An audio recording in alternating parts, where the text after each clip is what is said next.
Bonjour à toutes et à tous et bienvenue dans le Club Pantio. Ravi de vous retrouver pour un nouveau numéro, débrief de match, débrief de victoire. L'OGC Nice enchaîne une belle victoire, 2 buts à 0 contre le LOSC. Voilà, un match sur lequel nous allons revenir dans la foulée. Finalement, une heure et demie après le coup de sifflet final avec Matt, que je salue. Bonsoir Matt, comment vas-tu? Bonsoir Pancho. Le gym a gagné le foot. Isaac Janssen a marqué. Et je suis content. Voilà, je suis un homme simple, hein.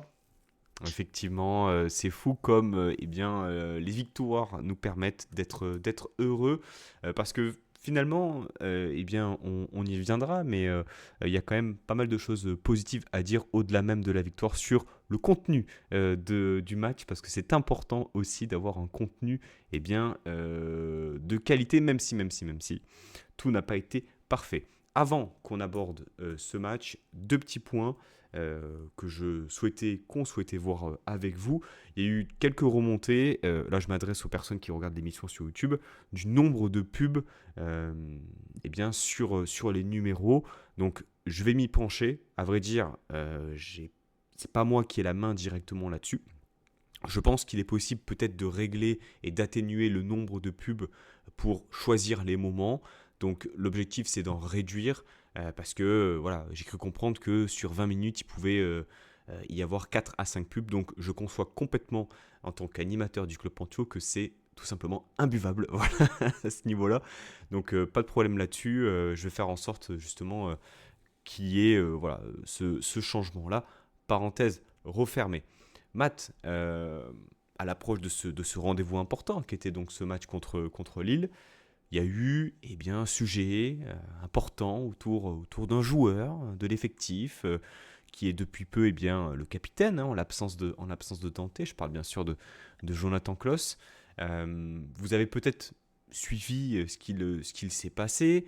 Le joueur est sorti à la mi-temps contre Rennes. Il se plaignait d'une douleur au genou. Il y a eu des examens qui ont été faits et rien n'a été décelé. Il y a eu un imbroglio autour du joueur euh, car il a été forfait pour Lille alors que Hez l'a confirmé en conférence de presse d'après-match. Il n'y avait rien de bien méchant qui aurait pu empêcher sa présence dans le groupe pour le match du soir. Voilà, tout ça bien sûr dans un contexte que vous connaissez bien sûr puisque le joueur était en partance pour les Leverkusen, le transfert ne s'est pas fait, il a signé à Nice pour un contrat de 2 années plus une en option, conditionné aussi au nombre de titularisations. Nice Matin parle de 18 titularisations, il en est à 11, ce qui pose question finalement de l'avenir de Joe Kloss au sein de l'OGC Nice. Voilà, j'ai résumé rapidement la situation. Je vous invite à lire Nice Matin pour les personnes qui ont cette possibilité-là. Matt, par rapport à ça, est-ce que tu es plutôt de l'avis d'attendre pour voir un peu si on va avoir des informations complémentaires? Mais j'ai comme l'impression quand même que Hez confirme un peu les doutes qu'on avait sur le joueur. Et ça pose quand même question sur la déontologie de notre cher capitaine. Alors, capitaine, faut le dire très vite, hein. Euh, Partout où il est passé, les départs ont été peu étranges, ont laissé un goût un peu amer. Donc, faut pas s'étonner, hein. Les Marseillais nous avaient prévenus. Mais moi, honnêtement, je vais pas le pleurer, hein. Jonathan Klaus, vu son début de saison, il peut partir, la porte est ouverte, hein. Moi, ça m'emmerderait qu'il fasse ses 8 titularisations, qu'on doive le prolonger et qu'on se traîne un boulet comme ça un an de plus. Donc, ouais, va falloir ouvrir la discussion parce que même sportivement, je vois pas l'intérêt qu'on aurait à garder ce joueur sur le terrain. Il y a eu également des prolongations qui ont été refusées par le joueur, hein, c'est ce que nous apprend Nice Matin. Donc voilà, ça pose quand même question. Matt, tu l'as dit, hein, honnêtement, sportivement, depuis août, on le répète assez dans l'émission, match après match, c'est quand même compliqué. Mine de rien, c'est un homme de confiance de Francaise, un joueur que connaît l'entraîneur depuis son passage à Lens. il y a, semblerait-il, voilà, une relation de confiance importante entre les deux hommes, hein.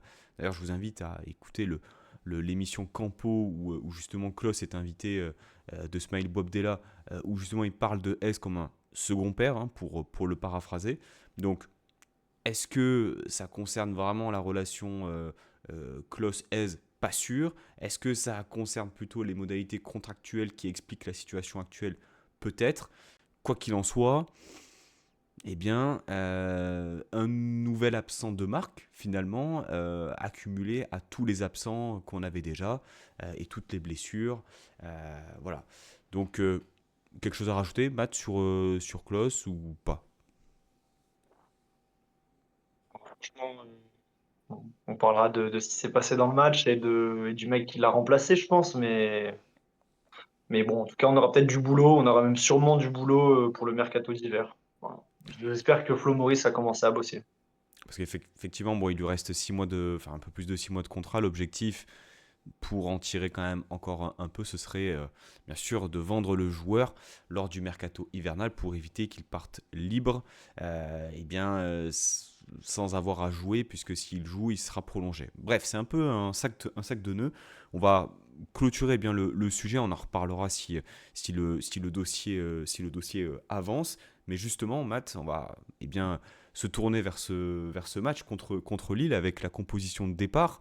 Et le choix, on va dire déjà fort de Francaise. On aurait pu imaginer une titularisation de Tom Louchet qui avait déjà occupé ce poste de piston droit euh, à de nombreuses reprises depuis le début de saison, même l'année dernière. Et finalement, c'est Thiago Gouveia qui a été aligné à ce poste-là. On le savait lors de son recrutement qu'il avait cette polyvalence-là qui pouvait également dépanner sur ce poste-là. C'était la première interrogation. Aussi un Salis Abdoul Samed reconduit au milieu de terrain, qui enchaîne, je crois, une troisième titularisation de rang, si je ne dis pas de bêtises, troisième ou quatrième, en lieu et place de Hicham Boudaoui qui revient, on ne sait pas trop, de blessures, de maladies, bref, qui n'était pas, semblerait-il, à 100% pour être titulaire.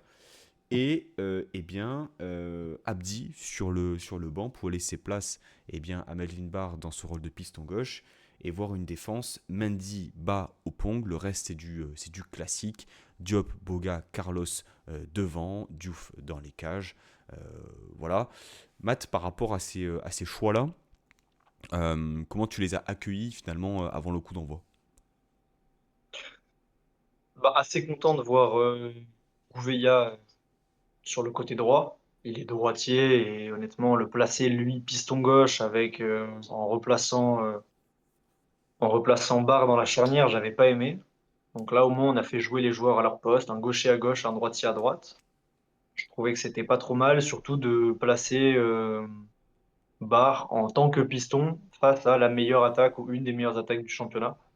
Je trouve que c'était une bonne idée pour avoir une approche plus défensive, dans l'idée de te dire que tu vas peut-être souffrir un petit peu face à cette équipe de Lille qui plantait des buts contre tout le monde. Après, pour le reste des choix du coach, pas spécialement déçu du coup de voir Abdi sur le banc dans cette configuration-là. Et puis Samed, j'avais quelques a priori sur sa titularisation. Après, quand on voit le personnel qu'on a à son poste, je sais pas si on avait mieux à faire sur le match.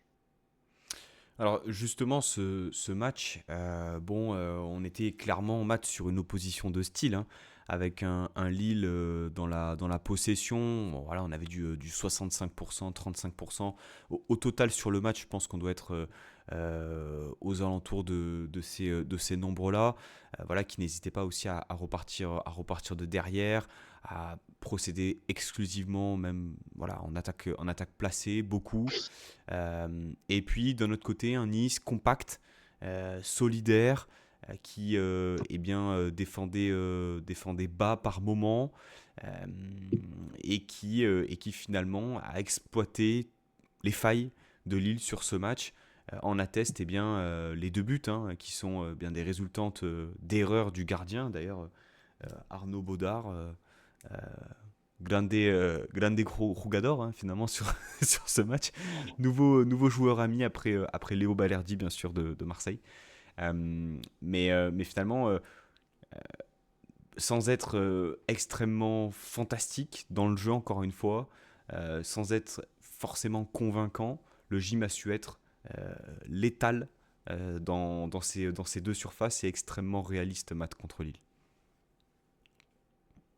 Ouais, on a eu de la réussite. Je crois que d'ailleurs, le penalty, c'est notre seul tir cadré pendant plus d'une mi-temps, il me semble. Et, euh, et pareil, au final, le but qu'on met en fin de match, il nous fait beaucoup de bien, mais les occasions qu'on a en fin de match, elles viennent principalement d'erreurs derrière lilloise. Mais je réduirais pas notre match à juste on a mis un bloc bas et on a fait de l'anti-football parce que on a revu qui, je pense, est le meilleur pressing euh, collectif de l'OGC Nice depuis de longs mois. Honnêtement, ça faisait de longs mois qu'on n'avait pas vu l'équipe aussi bien pressée, aussi collectivement. Le bloc équipe était cohérent. On a vu des joueurs qui intervertissaient bien les uns avec les autres, une organisation collective qui était au point et des consignes qui étaient connues pour les joueurs. Voilà, on a vu des joueurs dézonés pour appliquer du marquage individuel, d'autres joueurs compensés. Donc, sur le plan offensif, c'était toujours compliqué, même s'il y a des satisfactions individuelles dans le lot dont on va discuter. Moi, j'ai vu des choses que j'avais pas vues depuis le début de saison et qui nous ont clairement aidés sur le match. On a un déménageur breton, comme disent certains devant, qui peut-être a sorti son meilleur match sous nos couleurs. Et, mais collectivement, voilà, on a joué en équipe.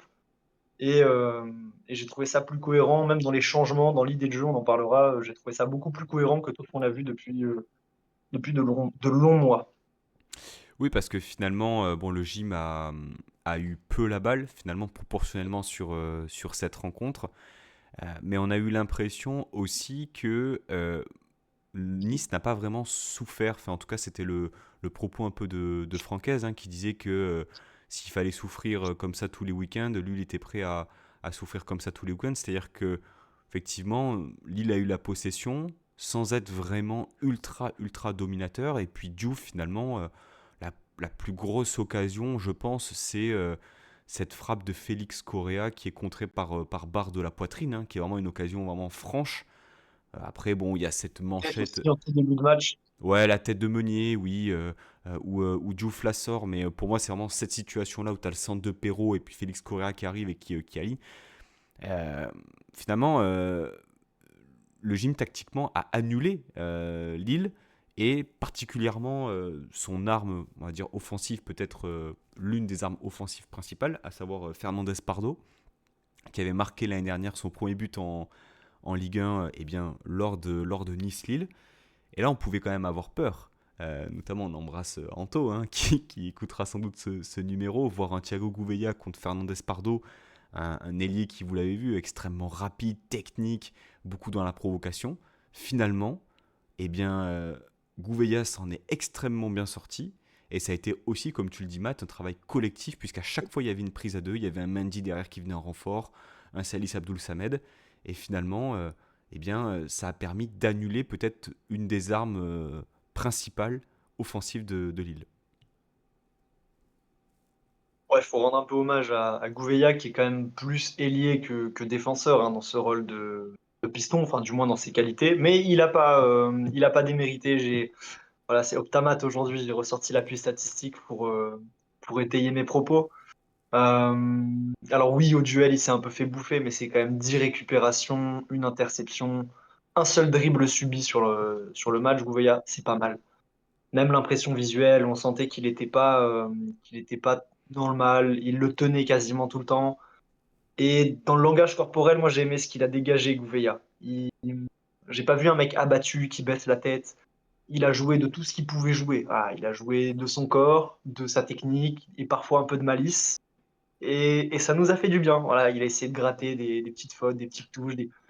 Et voilà, et c'est ce qu'il faut. Et quand derrière, tu as l'assurance touriste Antoine Mendy, bon, bah, tu as un côté droit qui est solide. On va être honnête. J'ai pas eu peur, moi, sur ce match. Et tu disais, effectivement, oui, on n'a pas eu peur. J'ai les stats sous les yeux. Ils ont tiré 21 fois au but, Lille. Il y a 8 tirs non cadrés, 9 tirs bloqués. Ça, c'est Donc une ça veut bien constante dire hein, que sur les dernières semaines, je trouve, Matt, énormément de tirs bloqués. Tu sais, vraiment de tirs. C'était contre Lyon, je crois, où tu as eu énormément de tacles ou de joueurs justement qui se mettaient devant le tireur. Euh, Chose qu'on voyait pas forcément en début de saison. Et même, j'ai pas le souvenir euh, d'avoir autant justement ce cas de figure-là de tir bloqué. Tu vois, sorte de, alors, je sais pas comment dire ça, une sorte de détermination, peut-être de présence aussi défensive. ouais, et puis c'est le témoin, je pense, d'une meilleure organisation collective défensive parce que ça veut dire que le bloc n'est pas dépassé, que ça arrive toujours à coulisser, qu'il y a toujours un mec qui est là au niveau du ballon. Alors effectivement, sous S, je n'ai pas souvenir qu'on y jouait comme ça. Je pense qu'il faudrait retourner sous Farioli pour revoir des stats similaires, mais on peut le voir là sur même contre Lyon, on avait subi un record de je sais plus 25, 27 tirs, 27 tirs subis pour au final peu de tirs dangereux. Là, les tirs les plus dangereux, limite, c'était les mèches qu'ils allumaient de loin et qui étaient peut-être dures à capter parce qu'elles arrivaient avec rebond devant Diouf. Diouf qui fait un super match pour assurer sa défense. Il y a aussi un autre point à mettre en avant, c'est pourquoi est-ce qu'ils ont été réduits à tirer de loin? Parce que dès qu'ils ont essayé de mettre des centres dans les sorties aériennes, Diouf, il les a éteints. Il les a éteints. Je sais pas s'il a été battu une fois sur une sortie aérienne. Très très rassurant pour sa défense, bonne communication. Combien de fois on l'a vu en plus pouvoir temporiser, laisser souffler la défense? Malin. Tu restes au C'est un sol. bonheur, Matin. C'est vrai que c'est quelque chose qu'on réclamait depuis, même je me rappelle sous Benitez, on Sorti. regrettait, on regrettait un peu le fait qu'il imposait pas aussi sa carrure dans les airs. Là, on voit un gardien, un profil un peu différent, beaucoup plus agile, un peu, bon, toute proportion gardée, mais tu sais, un peu Yoris, quoi, c'est-à-dire longiligne. C'est vrai que pour le coup, ça fait plaisir de le voir à ce niveau-là, forcément, mais surtout le côté rassurant et de se dire rien ne peut nous arriver sur ce match-là, quoi. Et puis un clean sheet, alors j'ai pas les stats sous les yeux, mais on n'en a pas fait énormément, on en a fait un contre Nantes à domicile, mais je pense que c'est sans doute le deuxième clean sheet de la saison. Euh, Toute compétition confondue, t'as Nantes et t'as Lille. Hmm. Ouais, deuxième clean sheet de la Rien d'autre à la saison. fin, je Alors, pense. c'est une bonne stat ce soir, mais quand tu mets en perspective, c'est pas forcément aussi extrêmement rassurant. Je crois qu'on a marqué 16 buts et on en a pris 15 sur le début de C'est saison en ça, on Ligue est à 1. l'équilibre quasiment. On est On à est plus quasiment à 1. l'équilibre, ouais. Donc, donc c'est vrai que pour le coup, par rapport au contenu Matt, si on peut comparer avec le match de Rennes où dans l'émission on était bien sûr satisfait de la victoire, mais on regrettait peut-être un peu ce minimalisme. On a vu quand même en deuxième mi-temps cette crainte aussi de voir eh bien, la deuxième mi-temps de Rennes ressurgir. C'est un peu ce qui s'est passé parce qu'on a été beaucoup à balancer le ballon, à ne pas construire. Et finalement, on a su profiter du fait que Lille, je pense, bah, n'y arrivait pas. Et puis, on a profité, voilà, encore une fois, d'une erreur. Et puis, à 2-0, à 5 minutes de la fin, c'était plié, quoi. Alors, même déjà après le but de Diop, on n'aborde plus le match de la même manière. Le fameux pressing dont je parlais, on l'a beaucoup moins vu. On avait un bloc beaucoup plus médian.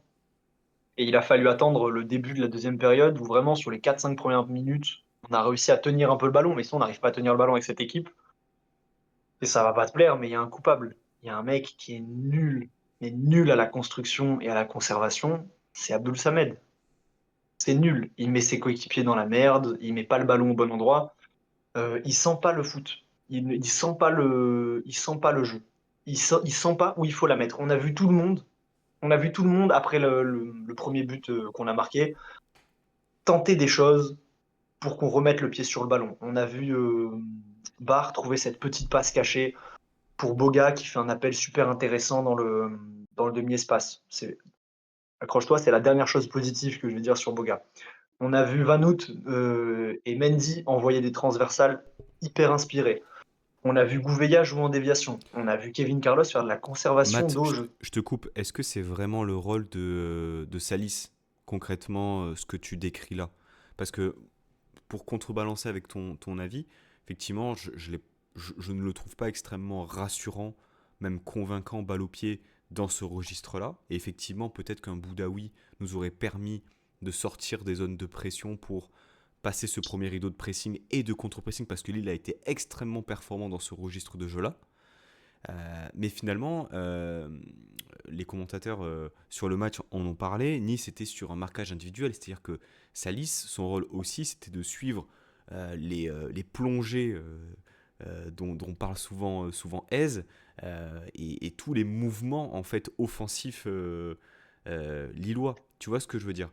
Et, hum, et lorsque tu parles de cohérence d'équipe dans le registre défensif, bah moi j'inclus aussi Salis là-dedans. C'est-à-dire que lorsqu'on parle de prise à deux sur Fernandez Pardo, Salis en fait partie. Donc c'est un joueur sans doute incomplet, euh, mais Ouais, mais le problème, c'est que je veux bien qu'il soit incomplet, mais là, on parle d'arrêter de mettre le bus dès qu'on est passé devant au score, parce que c'est ce qu'on voit tout le temps avec cette équipe. Opong, c'est pas exceptionnel. Bas, c'est carrément inquiétant. Mendy, le jeu long, ça va, le jeu court, c'est un peu tétanisant. Il a encore failli faire une boulette où il essaye de se retourner, il se retourne pas, on sait pas ce qu'il fait, tempête sous un crâne, il la remet dans les pieds du Lillois. Quand tu as trois défenseurs centraux qui sont aussi limités dans leur capacité euh, dans les espaces restreints, tu as besoin de milieux de terrain qui savent s'exprimer dans les poches d'espace réduit et qui doivent t'aider à briser le pressing. Demandez à ces trois-là de jouer des remises en une touche, des choses simples, d'avoir le jeu face à eux, on peut. Mais du coup, il te faut quand même un minimum d'intelligence sur ton milieu de terrain. Tu l'as un peu avec Van Noot. Diop. Gouveia a fait certaines choses, mais était isolé. Diop, ok, t'as Diop, mais Diop redescend beaucoup, et du coup, quand Diop redescend, Samed ne monte pas apporter une solution dans l'entrejeu, ne se montre pas, tu vois, dans les poches d'espace pour apporter des solutions. Et donc, tu es incapable de briser un pressing. Donc, c'est-à-dire que tu as le ballon, tu essayes de faire circuler la passe, le pressing lillois t'étouffe, tu dégages devant, un peu un alléluia sur Kevin Carlos, et tu vois ce qui se passe. Et il a beau avoir gagné certains ballons, je ne sais même pas s'il est en positif, il était souvent 1 contre 4. On a vu beaucoup de fois Kevin Carlos à 1 contre 4, ou peu importe qui recevait une balle devant, être tout seul au milieu d'une armée de Lillois, parce que, bah, objectivement, quand tu fais redescendre Diop, tu joues quasiment avec 6, 8 défenseurs, tu vois. Tout le monde est derrière. Donc forcément, t'as plus l'espace de te projeter.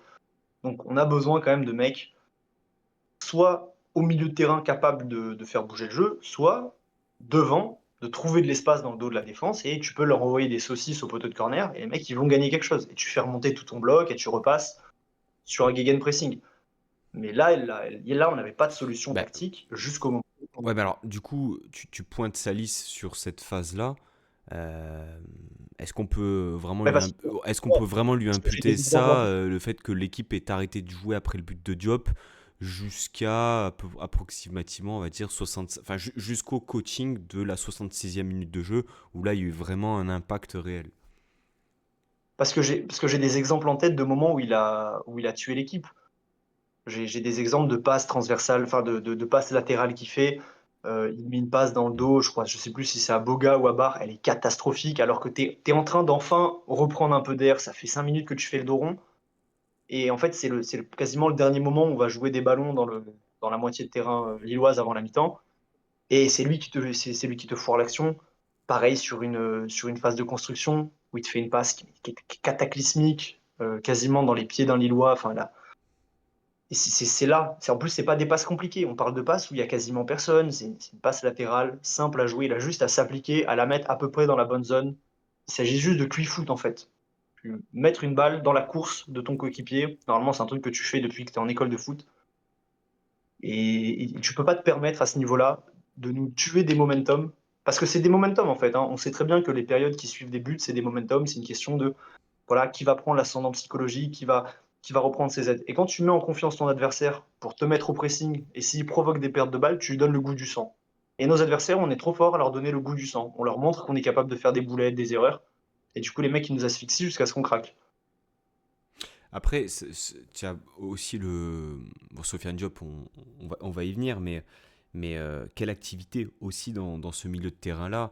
Et je te rejoins sur le fait que on est en mesure d'attendre mieux aussi dans ce registre de jeu-là un Salis. Peut-être qu'on n'y arrivera pas parce que tu vois, toute proportion gardée, tu vois, Rosario avait aussi une certaine limite. Même si, je trouvais quand même que sous Francaise l'année dernière, c'était quand même bien mieux. Et quand bien même, Rosario faisait toujours preuve d'audace sur certaines passes où il allait chercher des passes cachées, des choses comme ça. C'est vrai. Mais alors, Il perdait beaucoup de ballons, mais il faisait aussi preuve des fois d'audace suffisamment folle pour que, un peu comme Antoine Mendy contre l'AS Rome, ça débouche sur un penalty où tu chopes un corner et tu sais, ça fait monter le bloc, ça fait respirer. De temps en temps, ça fonctionnait. Oui, une fois sur deux, ça se soldait par une contre-attaque adverse et tu faisais de l'huile. Mais on a aussi laissé partir Rosario, je pense, pour ce genre de raison. Donc, on va mais parler on un peut peu. parler de Sofiane Diop. On peut Parce parler de qu'il a fallu Sofiane Diop choisir. parce que si on parle du milieu de terrain, il faut parler de Sofiane Diop. Donc voilà, ça fait quelques semaines qu'il est aligné aussi dans un rôle de numéro 10, mais extrêmement hybride, où il joue derrière, où il joue À son numéro poste, en fait, 10. finalement. Ouais, mais libre, surtout libre. C'est-à-dire qu'on ne le cantonne pas à jouer sur un côté, on lui donne une certaine liberté axiale à venir décrocher, à venir un peu plus haut. Et c'est vrai que pour le coup, quel danger c'est lorsqu'il a le jeu en face de lui. Enfin, vraiment, c'est une folie. Dès qu'il a le jeu en face de lui, tu te dis, putain, un coup de passe, et puis tu sens qu'il est en confiance. C'est-à-dire que la panenka, alors c'est pas réellement une panenka parce qu'il la prend pas. Non, non, non, non, non, non, non, je, je te le dis, c'est pas une panenka. Et tu le sais toi-même que c'est pas une panenka. Mais attention, un penalty réussi Ça reste une est un feinte, beau le penalty, tu gardien. vois. Ça reste une feinte, c'est volontaire, cette espèce de feuille Oui, morte qu'il met. bien sûr, bien sûr, bien sûr. Ok. Mais d'ailleurs, question, c'est lui qui fait la passe à Carlos qui provoque le penalty. Tout à fait. La zone dans laquelle il met cette passe. Mais Là, c'est sur Carlos. Non, le mais là, c'est mérite, Carlos. Mais demain, le t'as chaud. T'as chaud qui oui, fait la bien sûr. course. Oui, oh, mais et d'ailleurs, tout le mérite lui revient d'y avoir cru, Carlos, parce qu'on en connaît un autre qui se serait arrêté, qui aurait levé et qui aurait baissé la tête. Hein, the King is back. Ouais, ouais. Back à It's time. l'infirmerie. Hein. Allez, It's time. aïe, ouais. Putain. Non, mais alors, ouais, et le match de Diop, il aura tout fait. Des petits ponts, des talonnades, du jeu en déviation. Des... On a vu, c'est un numéro 10. Voilà, ça fait combien de temps que dans cette émission on dit ouais, on veut voir Diop numéro 10. Et ben voilà, 3 ans plus tard, il est numéro 10. 2, 3 ans, c'est quoi sa quatrième saison là? Troisième? 22, 23, 23, 24, 24, quatrième saison. Ouais, donc ça fait 3 ans qu'on demande à le voir numéro 10. Combien de fois je t'ai entendu parler de je me souviens Le d'un match à Bollard. Lance-Nice. Et voilà, et en fait, et donc là, c'est pas compliqué, ça fait quoi? 6 matchs qu'il est numéro 10, 6 matchs qu'il est décisif. Tout le monde sait très bien la série qu'il est en train de faire. Il est sur, je crois, c'est 6 buts en 5 6 matchs. buts. Combien? 6 buts en Ligue 1. C'est ça, 6 buts en 5 matchs, plus une passe décisive. C'est énorme. Et puis, l'impact qu'il a dans le jeu. Ouais, Tout passe par lui. Sans lui, au-delà il de ne se ça, passe tu vois, rien. Sans lui, il ne se passe rien sur le terrain. ce soir, il met son but, mais je l'ai trouvé vraiment très percutant et très intéressant lorsque justement il avait ce jeu en face de lui. Mais là où je l'ai trouvé vraiment fort, c'est aussi dans les courses, dans les replis, dans l'activité, tu vois. Peut-être même, je l'ai trouvé même encore plus fort dans l'activité que dans le reste. C'est-à-dire que, voilà, Eze en parlait aussi en demandant voilà, de la régularité, aussi pour Sofiane Diop. Donc aujourd'hui, Sofiane Diop, il est dans une série ultra positive où il porte vraiment eh bien, le club. Hein. Offensivement, c'est lui ton leader. Et ça correspond aussi à la période actuelle. Le gym a fait 10 points sur 12 possibles en allant à Monaco, enfin en allant à Monaco, en jouant contre Monaco, en recevant Lyon, en allant à Rennes et en recevant Lille, qui sont quand même 4 équipes. euh, alors, même si Rennes c'est compliqué, qui ont normalement un standing pour jouer les places européennes, cette série elle est quand même extrêmement vertueuse et Matt totalement inespérée lorsqu'on voyait l'état de notre équipe il y a quelques semaines là finalement. Mais moi, ça me rappelle beaucoup la saison dernière. Rappelle-toi, à peu près à la même période, un effectif décimé, Francaise qui est obligé de se réinventer avec un 4-2-3-1, un Sofiane Diop qui revient en forme. Alors, je crois que c'était un tout petit peu plus tard dans la saison, c'était peut-être enfin, ça commençait maintenant, je crois, mais c'est la même chose. On revoit la même chose. On se dit, voilà, comment on va faire avec tous les blessés qu'on a? Bah voilà, au final, en fait, on fait confiance au mec. Et puis, on va parler d'un autre mec à qui on a fait confiance en fin de match. Et il nous l'a quand même pas trop mal rendu. Alors, c'est pas parfait. Mais Isaac Hansen, ça faisait un moment qu'on l'avait pas vu. Hmm. Putain, la fin de match, si tu fais de l'huile et tout, tu te dis, ça fait je sais pas combien de matchs qu'on n'a pas fait un clean sheet. Ah, voilà. Il met le deuxième et t'arrêtes de Il transpirer, peut, tu respires un peu en fin de match. il peut en mettre un deuxième Il aussi, peut en hein. mettre trois. Il peut être décisif deux fois de plus. On T'as en le reparlera. mouvement, Mais t'as le mouvement avec Sanson là où il la met bien, mais il aurait pu quand même. Je pense qu'il a le temps quand même de contrôler vraiment de l'allumer. Et puis t'as la toute cette dernière, là, la toute dernière, et puis celle il y a qui celle prend. d'avant où Il me Boudaoui peut rappelle. peut-être la jouer un peu plus individualiste. Ouais, ouais, après, la contre-attaque Janssen Boudaoui, là, c'était Eric et Ramsey, hein, c'était compliqué. Ah, c'est catastrophique. Tu l'as vu cette? Non, mais c'est fou. Il n'y a pas un bon choix dans ce qu'ils proposent, les C'est deux. Mais vrai. on peut parler des changements, si on veut parler des trois. Ouais, coaching On avait critiqué les important. changements, on avait critiqué le coaching après Vigo. Bah là, on a vu, ouais, il a fait rentrer des offensifs. Bah il y a Et eu qu'est-ce qui se passe? On plante en but. bah, du coup on peut le dire, hein, Boga qui sort pour Janssen. Je me mets devant tout de suite. Voilà, le coaching tout de suite. 68e. Samed qui sort per Boucher. T'as Boudaoui qui rentre. Il fait un milieu à 3 Boudaoui, Louché, Samed. Avec un Boudaoui, j'ai l'impression, un cran plus haut, je pense. C'est En ça. 10, hein, comme il rentre au c'est un poste pour moi avec Diop, hein. Mais Je vois le même. et il y a ensuite Sanson qui rentre à la place de Van Hout. Et là, pour le coup, qui va vraiment jouer un cran. Enfin, qui prend le poste de Boudaoui en Ça prenant va en sur fait celui Boudaoui. de Diop. Voilà. Pour être simple. Non, non, je te dis n'importe quoi. En fait, Jansson rentre à la place de Samed. Donc c'était un milieu de terrain Boudaoui, Louché, Van Hout. Et non ce que je Non, viens de non, dire. il rentre à la place de Boga, hein. C'est un poste pour poste avec Boga. T'as Louché qui rentre au milieu de terrain à la place de Samed. Oui, oui, enfin, ils mettent. Oui, oui, oui, non, mais on est d'accord là-dessus. Mais là, effectivement, ce qui est aussi positif sur cette soirée-là, Matt, c'est que le coaching a été performant. Et puis, voilà, le deuxième but, il y a encore Carlos qui est au démarrage, mais tu as Sanson qui joue le coup, mais parfaitement. L'appel de Jansson aussi est dans le dos au millimètre. Parfaitement. Vraiment, Après, la, le la- sang-froid, parce que du coup, sur celle-là, il se précipite pas, il aligne le gardien. Et puis le gardien, il faut qu'on en parle, hein. Une chandelle à la 86e, très bel hommage. Bah oui, un hommage. C'est fou, hein, comme quoi il y a certaines choses qui sont quand même bien faites, hein. Pendant l'hommage, justement, aux victimes du 14 juillet, paf, but. Merci Arnaud Baudard, voilà, que je découvre, hein, un ancien gardien du FC Metz l'année dernière. Catastrophique, vraiment. Ce soir, présent sur les deux buts, une chandelle alors qu'il n'est absolument pas pressé, une sortie dans les pieds où il laisse le ballon s'échapper entre les mains. Vraiment, j'ai pas compris son match, mais en tout cas, merci à lui pour eh bien, ces deux passes décisives. Euh, on va dire un mot quand même de Kevin Carlos, Matt. On n'a pas vraiment parlé. Bon, je me suis peut-être un peu emballé en préparant l'émission en parlant de match référence. Et là, Matt m'a dit non, non, non, c'est pas un match référence, mais c'est son match le plus abouti à l'OGC Nice. Et je crois bien, d'ailleurs, je n'ai pas vérifié, mais que c'est peut-être le premier match où il fait 90 minutes.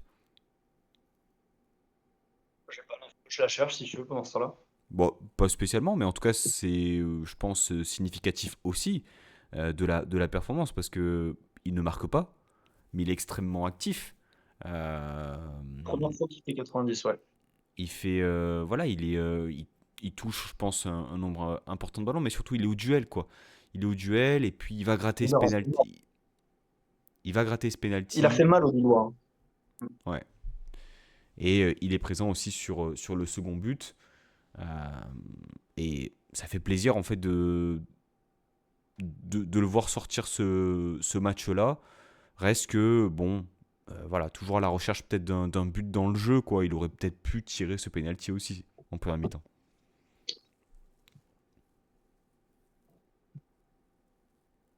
Alors, je sais pas. C'est difficile a posteriori. J'avoue que je suis pas fan de Sofiane Diop sur penalty. Je n'ai jamais vu qu'il tirait Kevin Carlos, donc je vais pas me prononcer. Mais il y a quand même un truc qui me rassure avec ce joueur, c'est que au-delà du fait qu'il se soit montré un peu plus en vue là, dans le jeu, il est quand même toujours aussi bien placé sur les coups de pied arrêtés. Il a un sens de l'appel, un sens du placement qui me fait dire que sur une touche dans la surface, si tu arrives à le trouver aux abords des 6 mètres, il, il trouvera un moyen d'avoir le ballon. Il est bien placé. Il a un sens du but. Alors, il est extrêmement limité. Hein. Je ne vais pas dire qu'il est unidimensionnel, mais pas loin. Mais moi, je suis content de ce joueur. Genre, vraiment, hein, ça peut être. On pourrait dire qu'on se contente de peu, mais on sait ce qu'il vaut. Il a peut-être coûté cher pour ce que c'est, mais il mouille le maillot et il se rend utile. Force est de constater que sur un match comme ça, il se rend utile. Il provoque un penalty et il est à la récupération, enfin, au départ du deuxième but. Donc, ma foi, si ça peut être comme ça à tous les matchs, je prends. Après, effectivement, on va attendre qu'à un moment donné, il allume un peu la mèche et qu'il nous sorte d'une situation compliquée, mais c'est pas si mal pour ce qu'on en a entendu. C'est un peu comme Isaac Hansen, j'ai l'impression de voir un match de la rédemption, là, que ce soit pour lui, pour Isaac, même pour Sanson qui a brillé, qui a vraiment brillé sur le geste qu'il fait sur le deuxième but. C'est magnifique la manière dont il se retourne, il le met dans le vent, la passe est parfaite. Donc peut-être qu'on vient de voir quelque chose se créer dans cette équipe. Parce qu'on l'a dit, je me souviens, Vigo, on a dit, on parle des seconds couteaux, ça fait chier d'aligner des mecs comme ça titulaires alors que tu es censé avoir fait un mercato, tu es censé avoir un mercato Coupe d'Europe, Europa League. Bah, sauf qu'au final, les seconds couteaux, ils répondent présent, quoi. C'est-à-dire qu'on leur donne leur chance et les mecs, ils mouillent le maillot. Et le seul qui, moi, vraiment m'a déçu sur ce match et qui a pas tenu son rang, c'est Boga. Je trouve qu'il fait un match dégueulasse. Vraiment, hein, si demain on peut remplacer Boga par Shaw, qui a quand même montré des choses un peu mieux sur ces dernières semaines que lui, ou juste qu'on fasse jouer la concurrence entre les deux, voilà, qu'on lui montre que son poste n'est pas garanti. Moi, ça me va, parce que je pense on est en train de créer un truc avec cette itération du gym. L'exemple parfait, c'est les trois de derrière, début de saison catastrophique, Opong, Menziba, on l'a à peine souligné. Mais qu'est-ce que ça a été solide hier soir? Alors qu'au début de saison, mais on s'arrachait les cheveux. Et là, ça a été super solide. Les mecs, ils ont été super rassurants. Ça a gagné quasiment tous leurs duels. Ah, bravo les gars, ça progresse, l'effectif progresse. Et moi, c'est ça que je voudrais quand même souligner, c'est que oui, de temps en temps, ils sont bidons, on vient en émission, même s'ils ont gagné, on les défonce. Parce que ça fait chier. Et il y a d'autres fois, on sort pas du tout avec le même sentiment, parce que l'état d'esprit est différent, parce que le caractère est différent. Et là, il y a eu un peu de caractère dans ce match. Et ça, j'ai bien aimé. Juste pour Kevin Carlos, c'est vrai que pour le coup, en plus de ça, comment dire, dans ce type de match-là, je pense que c'est pas évident pour lui d'exister. Et on verra peut-être dans une configuration où Nice est vraiment supérieur à son adversaire, par exemple sur un Nice-Metz, Mm. là pour le coup, il va être beaucoup plus cantonné à justement peut-être être ce joueur de surface-là pour essayer voilà, d'être décisif. En tout cas, honnêtement, pour moi, dans son activité et dans aussi la connexion qu'il a eue avec ses coéquipiers, j'aimerais quand même saluer son match parce qu'il il n'a pas eu un début de saison évident. Il y a eu cette concurrence avec Mofi où on avait l'impression que c'était un peu bon ben voilà, Kevin Carlos joue l'Europe, Mofi joue le championnat, mais c'est pas vraiment, on va dire, il y a pas vraiment de tendance qui se dégage. Pour Boga, t'en as parlé, j'ai l'impression que match après match, en fait, on constate tout le temps la même chose. C'est un joueur qui est absent totalement des débats. Enfin, voilà. On le voit des fois porter le ballon quelques fois. On le voit s'empaler sur les défenseurs. Voilà. Fantomatique. Fantomatique, Boga.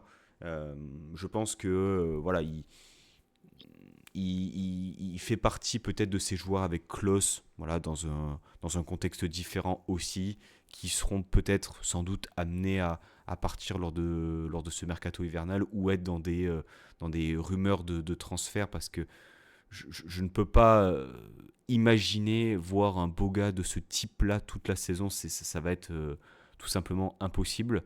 Et lorsque je vois Janssen, justement, qui rentre euh, et qui se la donne, en fait, et qui produit plus que Boga sur 70 minutes, bah, peut-être que Janssen, finalement, c'est un joueur qui intrinsèquement a peut-être moins de qualité qu'un Boga. Mais en tout cas, il lâche rien, un peu comme Carlos. Et puis pour parler de la défense, parce que tu en as parlé aussi, euh, bah, on les voit moins relancer court, on les voit moins prendre des risques aussi, tu vois. On voit moins ces tentatives de construction. Donc je pense que là, pour le coup, il y a une forme de... C'est raisonné, quelque part, de procéder de cette manière-là. Euh, bon, Djoumaba n'a pas fait de dinguerie. Les trois, je les ai trouvés vraiment convaincants. Euh, je vois pas vraiment un qui se dégage plus que l'autre. Je sais pas si t'en as un, toi, Matt, parmi les trois. C'est ce qui m'a plu dans leur performance, c'est qu'ils étaient au diapason. J'ai vraiment l'impression d'avoir vu une défense. J'ai pas vu trois défenseurs, j'ai vu une défense. Ça tapé dans les mains, il y en a un qui, je crois que c'est Opong à un moment donné qui tombe, qui se fait mal. Il y en a un qui vient, qui commence à lui taper sur le torse et tout. Je pense qu'il commence à se kiffer. Voilà, faut pas oublier que c'est des mecs, ils avaient jamais joué ensemble avant le début de la saison. Ça fait quelques matchs qui sont là, que malgré ils n'étaient pas programmés pour ça, hein. Je pense que la charnière pour la première partie de saison, Opongba, Mendy, on aurait pleuré du sang si on nous avait annoncé ça. Mais sauf que bah, les choses, enfin, le scénario de la saison fait qu'on n'a pas le choix et qui sont en train de se montrer, enfin sur ce match, ils se sont montrés au niveau. On verra si ça dure, on verra si ça, s'ils arrivent à reproduire ça en Europa League, parce que c'est quand même pas la même lumière, il va y avoir un peu plus de, peut-être un peu plus d'exposition, donc ça demandera peut-être plus de temps pour qu'ils fassent ce genre de performance. Mais moi, je les ai trouvés au diapason, ils se sont pas démontés face à la meilleure équipe du championnat et bah, que ça continue. Enfin, je donne les encouragements sur ce genre de performance. Euh, Matt, sur ce match, on a fait à peu près la revue des performances individuelles. Tu voulais peut-être évoquer. Moi, j'aimerais parler de Melvin Barr, quand même. Ah, tu m'enlèves mon MVP. Bah, enfin, franchement. Bah, Mon alors, MVP, c'est mon MVP du match. Ah, Je ok. voulais le garder pour moi, c'est le seul que j'en ai pas cité. Mais si tu veux me faire Non, le non, MVP vas-y, maintenant, moi ça vas-y, me va. je t'en prie. Si c'est ton MVP, moi, c'est pas mon MVP, mais donc vas-y. Eh ben, mon MVP du coup, Melvin Barr. Pourquoi? J'ai un argumentaire quand même pour le suivre, parce que ça a quand même pas été le joueur le plus en vue, mais il a tenu son côté. Il a même des fois à la relance, il a donné l'exemple. Il a montré l'exemple par la passe, par le dribble. Dans l'attitude, c'était du bon Melvin Barr. Il obtient les fautes qu'il doit obtenir.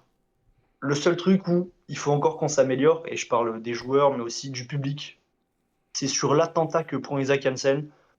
Il n'y a que Melvin Barr qui y va pour réclamer quelque chose. La moitié des clubs de Ligue 1 sont capables d'obtenir un carton rouge et une revue de la VAR sur cette action. Parce qu'il se fait vraiment défoncer la cheville, hein. Janssen, il arrive comme une brute. Je crois que c'est Ngoy. Il arrive vraiment comme une brute. Mais donc, ouais, Melvin Barr, capitaine, on disait le poids du brassard est trop lourd pour lui. Bah, c'est son premier match où il fait honneur à ce brassard. Il nous fait plaisir. Et où le Félix Correa, là, sur le côté, il n'a rien fait du match. Meunier, à chaque fois qu'il a croisé Melvin Barr, il n'a rien fait du match. Il a fait le patron, il a tenu son côté. C'est le Melvin qu'on aime, c'est le Melvin qu'on veut retrouver. Et rien que pour ça, moi, juste parce que j'adore le joueur, c'est moi le MVP du match. Parce qu'il m'a fait plaisir, voilà, j'étais content de le voir en forme. Moi, je trouve que quand même, au même titre qu'un Diouf, tu vois, depuis Monaco, il est quand même de retour. Tu vois, il est quand même de retour à un niveau de performance beaucoup plus proche de ce qu'il a pu produire ces dernières saisons. Tu vois ce que je veux dire? Là, effectivement, on parlait du brassard. Oui, si on considère que c'est un élément qui est important, c'est peut-être son premier match où il le porte dès le départ et il assume ce rôle voilà, pendant 95 minutes de jeu. Moi, ça fait plaisir, forcément, c'est un joueur qu'on aime beaucoup hein, dans l'émission et même, je pense, dans la communauté de l'OGC Nice. Hein. Un joueur qui est passé par des périodes, voilà, dès le départ un peu compliquées, mais qui, depuis 2 3 ans, eh bien, est devenu un joueur aguerri de Ligue 1 et peut-être même, voilà.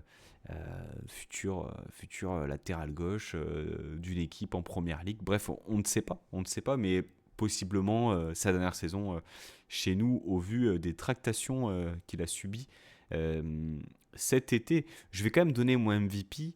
Je pense que c'est. J'ai une hésitation. En même temps, MVP c'est très personnel, tu vois. C'est pas très objectif par contre.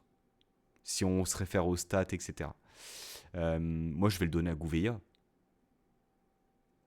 Moi, je vais le donner à Gouveia parce que au démarrage, tu penses que le gars va prendre un bouillon monumental. Tu as en tête le Romain Del Castillo à Brest qui a fait de lui vraiment sa chose sur le match où il démarre piston gauche. Et bah, comme tu l'as dit, en fait, je l'ai trouvé vraiment euh, très bon défensivement. Il a joué tout le match. Il n'était pas censé être titulaire, du moins dans notre esprit de supporter. Et peut-être qu'il sera amené à finir l'année, on ne sait pas, hein, départ potentiel de Klose ou pas. Peut-être que ça va être ton piston droit titulaire sur la fin de saison. On ne sait pas. Mais en tout cas, par rapport à cette performance-là, voilà, j'aurais pu mettre Kevin Carlos aussi. euh, parce que voilà, Il mais marquera un but. T'inquiète. Il marquera un but, Kevin Carlos. voilà, c'est ça. Euh, mon cher, euh, mon cher Je peux Matt, rebondir sur Gouveia. vas-y. Je peux rebondir sur Gouveia. Bon, déjà, on sait très bien pourquoi tu l'as choisi. J'ai fait les conclusions ainsi avec toi. T'es dans le train. Faut qu'on le dise. T'es dans le train de Gouveia depuis le Je début. répète que pour moi, Il faut. Gouveia, on va arriver en fin de saison. On va pas se poser la question de savoir si l'option va être levée ou pas. Elle va être levée, évidemment. Mais et en plus, et justement, du coup, pour ton MVP, il faut prendre en compte le scénario du match. On est peut-être en train d'assister au divorce entre Jonathan Klaus et l'OGC Nice. On a un Tom Louché qui a décidé qu'il était trop bien pour le poste de piston droit. Donc, qui d'autre que Gouveia, puis surtout qu'à l'époque où on le recrute, avant de nous dire oui, mais c'est pour jouer ailier droit à la place de Buonanni, la toute première justification qu'on nous donne, c'est il peut jouer piston à la place de Klaus. C'est ça l'histoire. Ah ouais. Donc Allez, honnêtement, si ça se passe comme lunaire. ça, mais si ça se passe comme ça, Grande, Grande Lunaire, Flomo, ils sont quand j'y repense, la, la rumeur Gouveia qui sort alors que Klaus est amené à partir.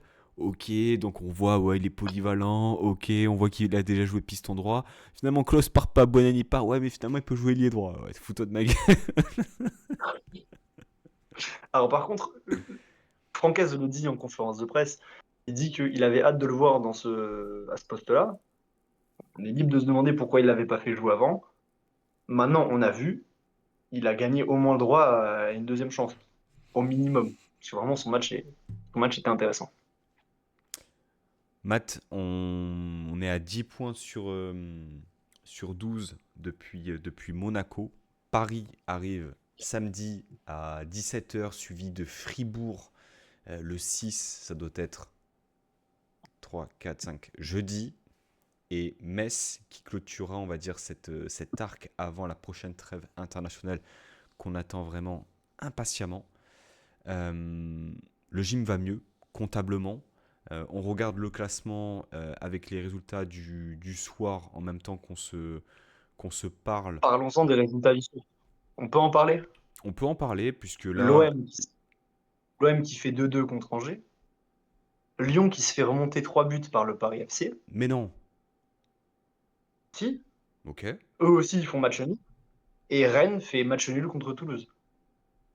Et Lens perd contre Metz. Donc honnêtement, les résultats du soir, à part Monaco qui a battu Nantes et Strasbourg qui a étrié Auxerre, dans l'ensemble, sont vraiment positifs pour l'OGC Nice. Donc en plus de ça, on peut dire qu'on fait peut-être la bonne opération du soir. L'OGC Nice est, à l'heure où on se parle, eh bien 8e à 17 points, même nombre de points que Lille, à 2 points de Lens, Lyon, Strasbourg, Marseille. C'est irréel de dire ça. Tu sais, t'as l'impression vraiment qu'on a été dans une grotte pendant plusieurs semaines, qu'on se réveille, on est là, bah en fait ça va les gars. Bah ouais, mais c'est fou, hein. Après, bon, vous tirerez les conclusions concernant la qualité de ce championnat ou pas, mais en tout cas, j'ai envie de dire que on est de retour. On est de retour en fait. On est dans le coup, on s'offre du coup un match, mais c'est que du bonus contre le PSG samedi. Ah non, tu vois, le que du bonus, j'ai un peu du mal à l'entendre. Et parce qu'on sait qu'on va faire un coup. Ça fait 3 matchs, on met le bus. On sait très bien avec quelles intentions on arrive au PSG. Ça fait 3 matchs qu'on bosse le plan de jeu. Je te le dis, c'est que du bonus. C'est cousu de fil blanc, ça, Pancho. On est dans notre zone de confort. C'est vrai Un que gym en harambol qui arrive au PSG, on va rendre fier le Cholo, hein, je te le dis. Il sera fier du foot qu'on va proposer, hein. j'espère que On Shaw va sera donner des disponible. Est-ce émotions qu'on pour sait cette si Shaw compagnie. sera disponible sur ce match-là? Je sais pas du tout. Ils n'ont pas communiqué, je crois, de date de retour pour Shaw. Parce que pour le coup, là, il va nous falloir de la vitesse, il va nous falloir un peu de profondeur aussi, tu vois. Ça qui est un peu embêtant. Kevin Carlos, le déclic, la poudre. Ah, sur un coup de pied arrêté, tu vois, une tête à la Youssouf l'année dernière, tu vois. On aimerait, on aimerait. Le Euh, rendez-vous est pris. Mon cher Matt, eh bien, je te remercie. On a fait le tour de cette rencontre. Je pense pas qu'on ait oublié grand-chose. En tout cas, je te remercie pour ta présence, d'avoir partagé ce numéro en ma compagnie. Et nous, on se retrouve eh bien, dès ce week-end pour le Paris Saint-Germain. Matt, merci à toi. Le gym, continuez comme ça. Voilà. N'arrêtez pas cette belle série. Et même si vous gagnez en étant pas bon, on saura profiter de cette victoire tout en disant que vous n'avez pas été bon. Sachez-le. Parce qu'on aime le football et on essaie d'être honnête aussi le plus possible envers nous-mêmes et envers le football qui est un jeu extrêmement divertissant. Passez eh bien, une très bonne journée, une très bonne soirée et puis on se dit à très bientôt. La Baeta et Sanissa. Ciao ciao.